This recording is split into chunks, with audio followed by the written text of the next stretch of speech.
Alright guys, so today we're going to watch another video, a new video by Armchair Historian, this time on Life in German-occupied France, animated history. I'm going to make a prediction here that this is going to be mainly about probably Parisian life. There might be a little snippet of farm, like rural life out in the fields and stuff. Probably a large portion of it is probably going to be French resistance talk. That's what I'm going to assume, but let's go ahead and jump into it.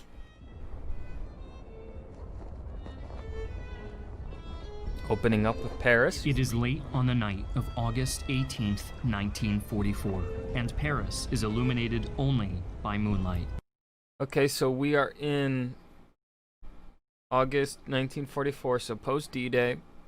France is still ruled by the Nazis. Okay, interesting time spot. The din of artillery can be heard in the distance, and each day it grows louder. A strict curfew is in effect,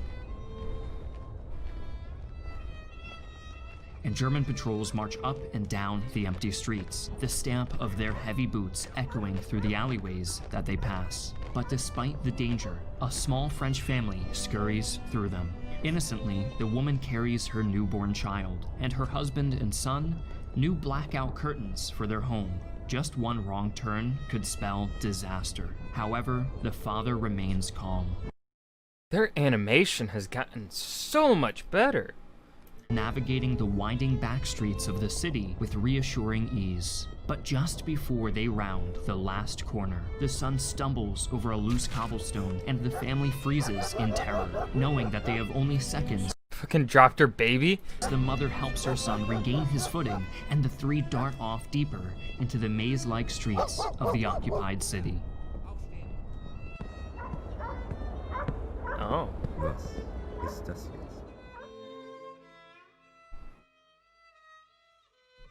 Hi, I'm Griffin Wasn't a Johnson, baby. the Armchair Historian.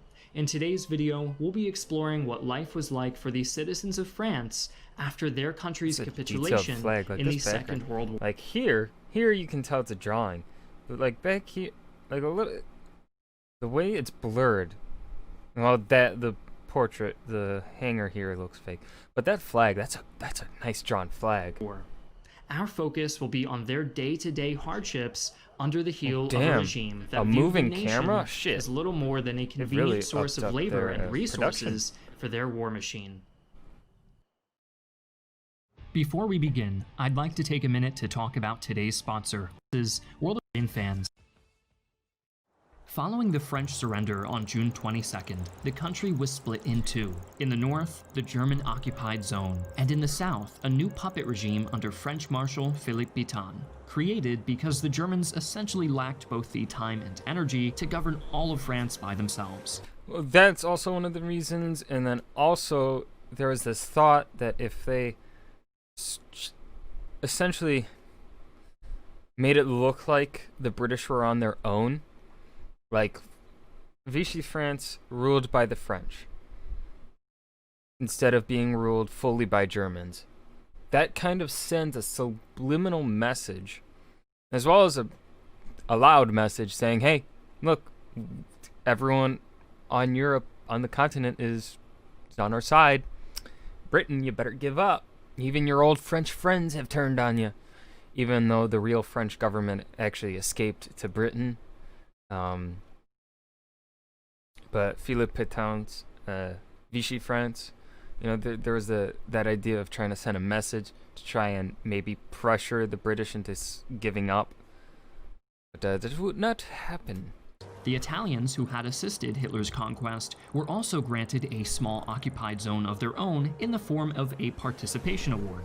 From the onset of the occupation, a great shadow fell across the people of France, quite literally, as the Germans immediately brought French clocks forward by 1 hour, prolonging the morning darkness and hastening the arrival of night. This was just the first of a host of rules and regulations imposed by the Germans. Soon enough, it was illegal to possess or conceal firearms, aid escaped prisoners of war, or listen to foreign propaganda, basically any radio station other than those approved by the German government. This would be like essentially the rule in any German occupied land. I'm not sure about how the gun laws were in Germany itself.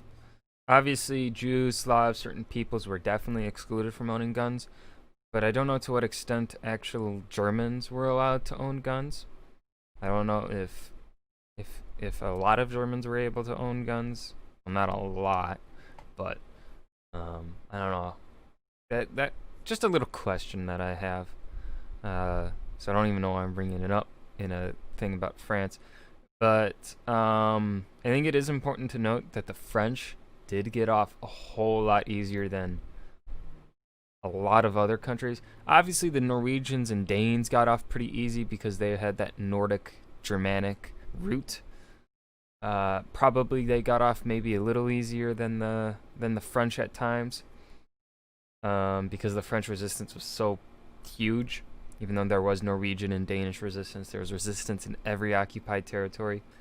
And then later in the war, there'd be some, German small, but there were some. But yeah, French. If I had to be stuck living in a land in a German occupied territory in World War II, I would probably choose France. Most impactful to the immediate French government was expected to pay all German costs associated with the occupation, which amounted to around 400 million francs per day. immediate aftermath of the invasion was the clause against showing hostility to the occupiers, which essentially just gave them free rein to do whatever they wanted. Yeah. Paris was rapidly swarmed by thousands of German soldiers on leave, and many of its famous hotels were taken over as the headquarters of various Reich military and political organizations.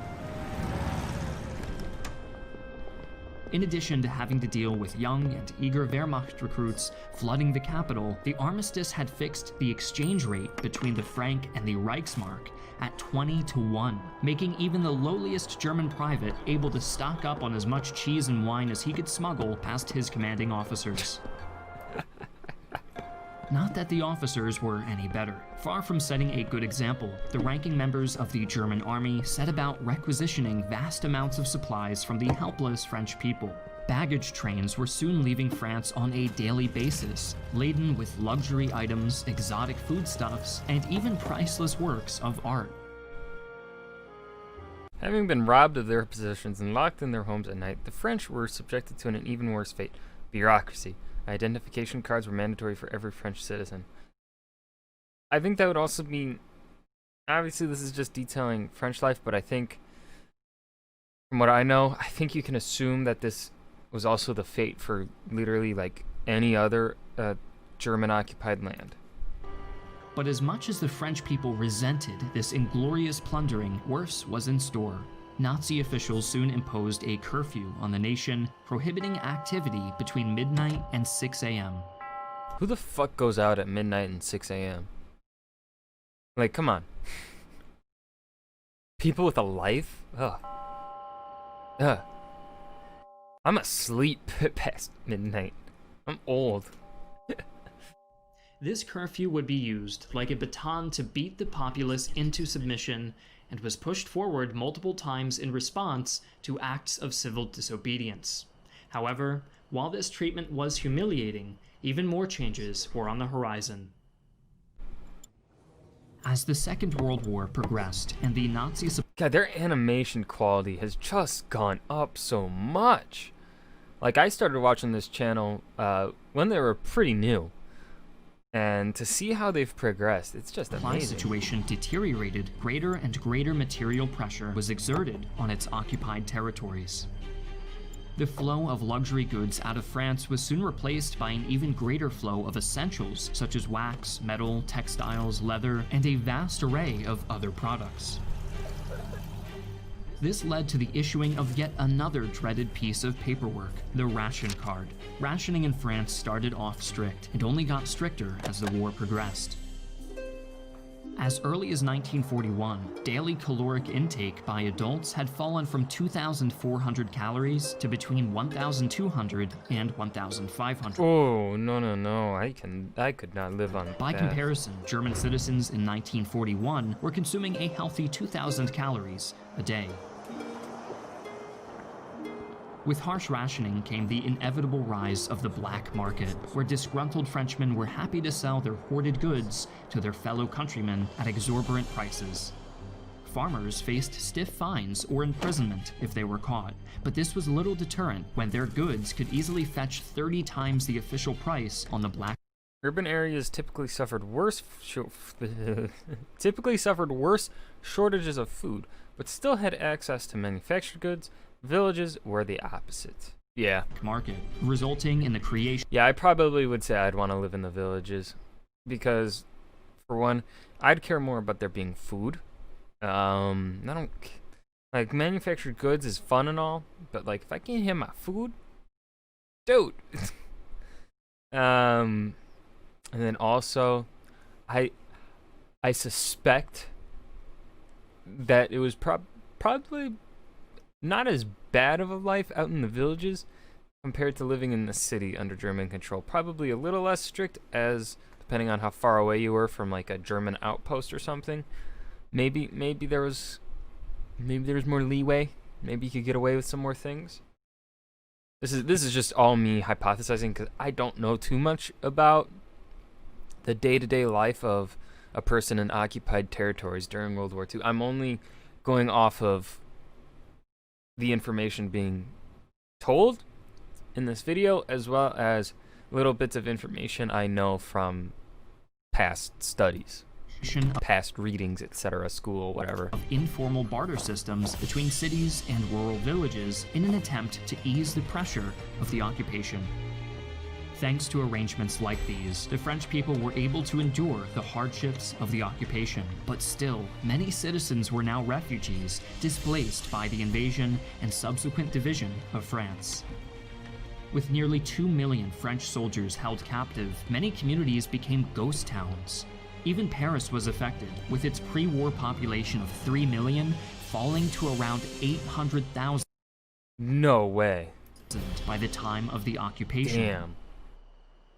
Many families also remained separated by a vindictive clause in the armistice, which stated that Germany was under no obligation to release any of the prisoners of war taken during the invasion.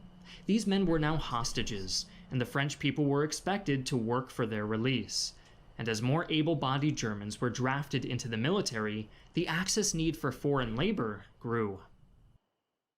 Many unconvincing propaganda posters depicting happy French laborers working in German factories had existed since the start of the occupation, but when these drew little interest, drastic measures were implemented.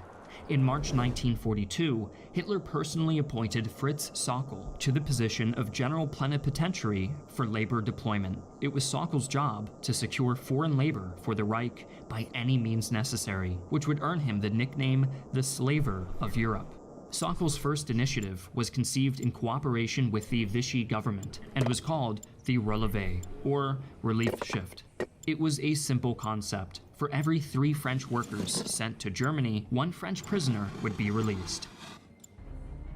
This allowed Vichy officials to crow in satisfaction at the great compromise they had achieved, and also allowed for a new, more effective propaganda strategy to promote the program. Working abroad in Germany was now an act of utmost patriotism, a selfless sacrifice to help reunite brave I actually never knew of this. This is cool. soldiers This is with their interesting. families. But although the Relevé brought in around 250,000 volunteers by the end of 1942, this was still far below the quota. In February of 1943, Sauckel pressured Vichy France into endorsing the Compulsory Work Service, or STO. This required all In 1942, the Vichy Zone was occupied by German forces in response to the Allied invasion of North Africa, but the Vichy government itself continued to exist in some capacity. healthy males between 18 and 50 and all single females between 21 and 35 to be subject to do any work the government deemed necessary. No matter how the Vichy government chose to spin this new scheme, there was no hiding its true nature as a slave labor program.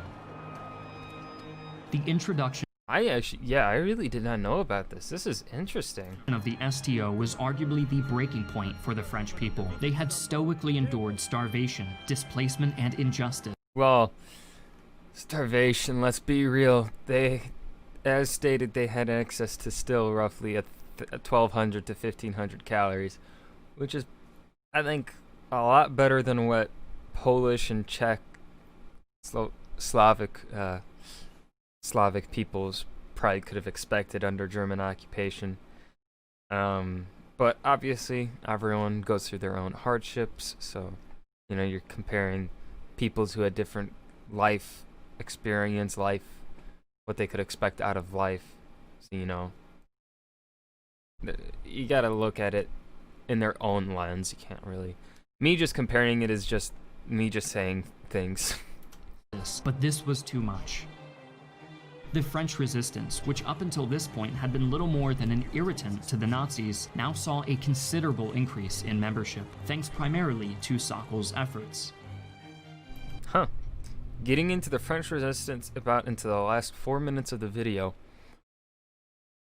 I was proven wrong. This is not what I was expecting from this video, and I am loving it. Many men and women fled to the countryside to escape the German military police, becoming the Maquis, a name derived from a Corsican word for a type of rough, elevated terrain that dominated much of rural France. This land was ideal cover for resistance activities, but quickly became a battleground, and rural French communities found themselves embroiled in a bloody and desperate struggle where there was no such thing as an innocent bystander. As early as 1940, German policy towards partisan activity was one of collective punishment. If a resistance member was identified, Collective punishment is stupid. his or her family was promptly executed. And as the occupation progressed, this Damn, that was policy was harsh. widened, and eventually became one of indiscriminate retaliation, especially in rural areas. By 1944, France was littered with mass graves and deserted villages, whose inhabitants had been massacred by the SS or Gestapo. More insidious than both of these were the Milice, a paramilitary force of French collaborators who worked closely with the occupiers and the Vichy government to keep their fellow countrymen under control. Some Milice were fascists from far-right parties and had existed in France before the war, but many others were drawn in by the promise of better rations and exemption from the STO. Even still, Milice interrogators regularly engaged in torture to extract intel from suspected resistance fighters, and the information they obtained led directly to many of the massacres pulling committed teeth. during the occupation. In the years to come, however, they would realize that their collaboration would not go unpunished. In June of 1944, the German stranglehold over France was finally broken by the Normandy landings, in which the resistance played a significant role by isolating German forces in the region. Only a month later, Operation Dragoon began in the south, forcing a German withdrawal from the occupied territories. In Paris, despite possessing fewer than 100 guns at the start, the resistance quickly procured an arsenal of German weapons, including tanks. As chaos engulfed the nation, angry mobs quickly took to the streets. When news of their struggle reached the Allies, a Free French Armored Division rushed to the capital, at which point the Nazi governor promptly surrendered. Estimates regarding the number of Frenchmen put to death for collaboration vary widely, but it was probably around 10,000 individuals over the course of the war. This would be followed by trials known as the Legal Purge. Ironically, those who had escaped vigilante justice found themselves interned in concentration camps initially built by the Vichy government. France had also lost most of its infrastructure as a result of the Allied bombing campaigns that preceded liberation, and in total some 150,000 civilians had died during the occupation. Of these numbers, a staggering 30,000 had been directly executed by Germans for various crimes against the regime, and another 60,000 had fought and died with the resistance.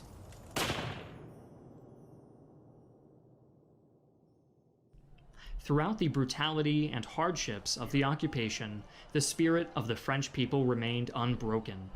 While a few sought to escape hardship by ingratiating themselves with their new masters, most Frenchmen were thoroughly united in opposition to Nazi rule. Within a few decades, France would once again be one of the leading nations in Europe, with a strong economy and a founding position in NATO.